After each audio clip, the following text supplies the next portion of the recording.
uma consequência também da liberdade de circulação. Mas eu creio também que há outros motivos para esta convergência de Portugal com os números da União Europeia. Desde logo, ao nível daquilo que tem sido, a meu ver, uma política de desinvestimento nas forças de segurança. Quer na sua formação, quer ao nível quantitativo, ao nível dos próprios efetivos das forças de segurança. Nós tivemos, há cerca de 3 anos, creio não estar errado, tivemos uma reestruturação das forças de segurança que deu mais competências à PSP, à Polícia de Segurança Pública, sobre mais cerca de 700 mil pessoas, sobre cerca de 340 e poucos quilómetros quadrados e cerca de 200 e muitos bairros chamados zonas urbanas de risco, sensíveis. No fundo são bairros problemáticos, centrados em Lisboa e Setúbal. E na PSP, sobretudo, não houve o cuidado do correspondente e correlativo investimento ao nível do reforço desses efetivos. E desde logo que tudo isto é uma questão de sinais. Se o Estado dá um sinal, justamente nesses locais onde a criminalidade é maior, é mais violenta, um sinal de menor presença, um sinal de maior fraqueza, é evidente que a impunidade alastra-se e começam esse tipo de redes que eram pequenas, permitam-me esta expressão muito em voga e esta analogia, não sei se é muito feliz, mas estas micro e PMEs do crime perceberem, isto é a lei do mercado, perceberem que se há uma fraqueza da parte de quem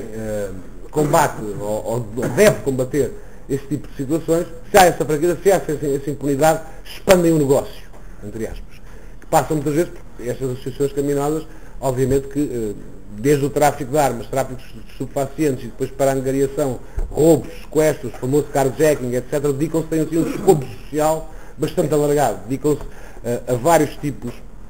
da prática de crimes. Mas também, do ponto de vista da formação, eu creio que há um longo caminho a percorrer ainda. É evidente que os corpos especiais das forças de segurança são, a meu ver, todas elas, mas no concreto estava a falar da PSP, são de elite, do melhor que há na União Europeia, só temos de nos orgulhar da nossa polícia, não tenho a menor dúvida de afirmar isso.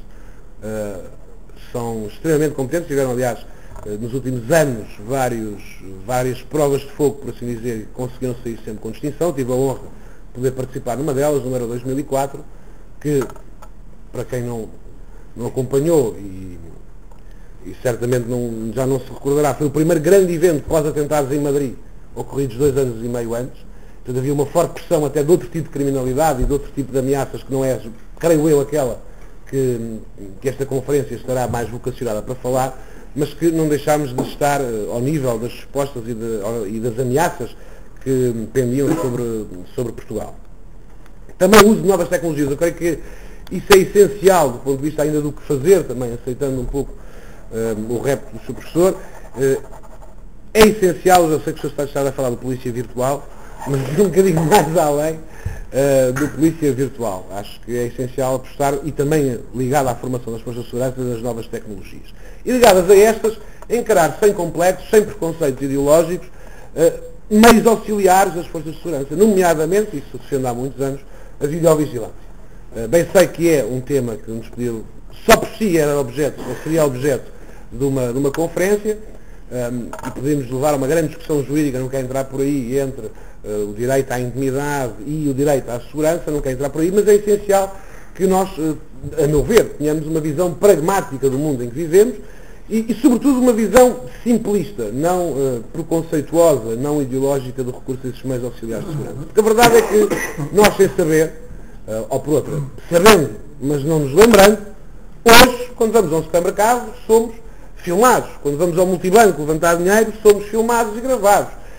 Não percebo porque é que o Sr. Belmiro de Azevedo passa que a publicidade pode me filmar a mim num supermercado e as forças de segurança não podem filmar. Ou se eu aceito bem que possa ser filmado num supermercado ou num centro comercial, ou quando vou tirar dinheiro, levantar dinheiro, ou outra operação qualquer ao multibanco, e nos faça tanta confusão numa zona que é identificada, obviamente com regras, obviamente com formas de distribuição, numa zona que é identificada como sendo de risco, para a minha e para a segurança das outras pessoas, nos faça tanta confusão ser objeto dessa mesma videovigilância. Creio que, do ponto de vista, e já vou chegar ao futuro no sentido do que é que se pode fazer do ponto de vista mais conceptual, mais de modelo, creio que, para já, sem alterar o modelo, sem alterar rigorosamente nada, seriam 3 ou 4 pistas que eu seguiria no sentido de parar com esta convergência com a União Europeia. E depois, do ponto de vista legislativo, como o professor disse, que são áreas que se tocam e que indiscutivelmente têm efeitos uma noutra, e os efeitos que a área da justiça e das leis têm tido numa perspectiva da segurança têm sido, a meu ver, bastante negativo. Bastante negativo. Nós tivemos as alterações, todos certamente já ouviram falar, às leis penais de 2007, que era o Código Penal, que era o Código de Processo Penal, e a verdade é que o resultado e o balanço, como acho que toda a gente reconhece hoje toda a gente reconhece, na altura nem não era bem assim, mas toda a gente reconhece hoje que a flexibilização que houve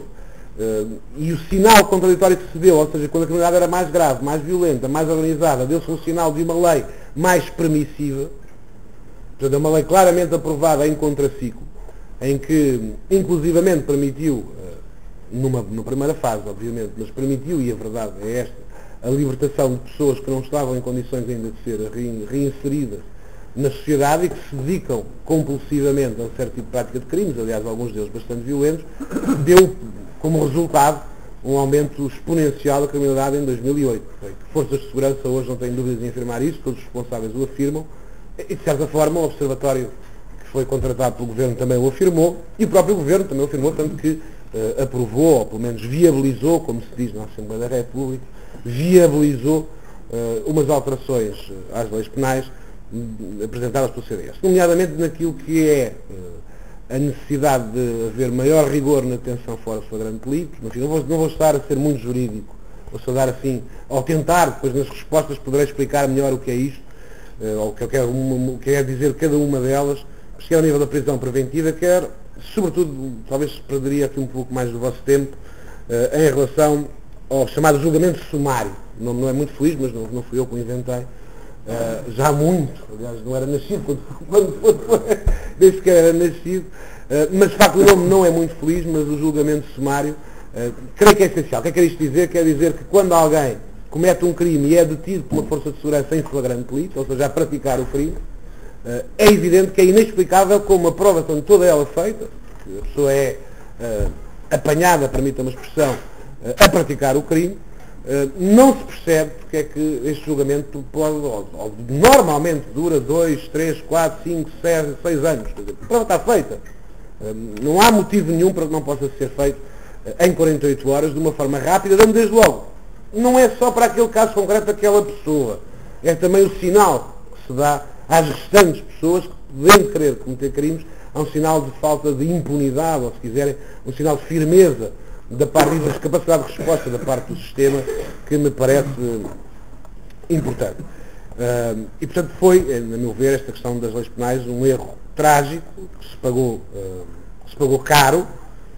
e que espero que ainda não foi reparado, mas espero antes do verão que possa ser reparado em sede da primeira comissão, que eu e o Dr. Fernando Negrão pertencemos, e queremos certamente ter a oportunidade de discutir os projetos de lei do CDS em relação a essa matéria, e espero obtermos o apoio maioritário para podermos salvaguardar este erro. E há outro que neste momento provavelmente ouviram falar também nas últimas semanas, há outro erro que para nós, ou para mim, é algo que também pode e deve ser corrigido, tem a ver com o Código de Execução de Penas, ou seja, já ouviram falar na possibilidade que este novo código tem méritos, é preciso que se diga, tem méritos, desde logo o facto de haver um código, de codificar, de compilar, coisa que não havia anteriormente, é evidente que, a meu ver, há 3 ou 4 artigos, e são só esses, mas são 3 ou 4 grandes artigos, como tudo na vida há artigos com A grande, há uns artigos mais iguais que os outros, e esses 3 ou 4 artigos são artigos com A grande, no sentido de preverem, desde logo, não só do ponto de vista das consequências diretas, consequências concretas, como também do ponto de vista do sinal que se dá. Ou seja, não é possível dar-se o sinal de que o regime comum, o regime normal de cumprir pena de prisão, é fora dela. Isso pode parecer quase caricatural, mas não, é verdade. De acordo com o artigo 13º do Código de Execução de Penas, o regime comum, ou seja, o regime fechado, o regime em que as pessoas pensam quando alguém se diz que vai para a prisão, só é aplicável, portanto é excepcional, se não for de forma alguma possível aplicar o regime aberto. Portanto, desde logo, do ponto de vista nacional, isto é incompreensível.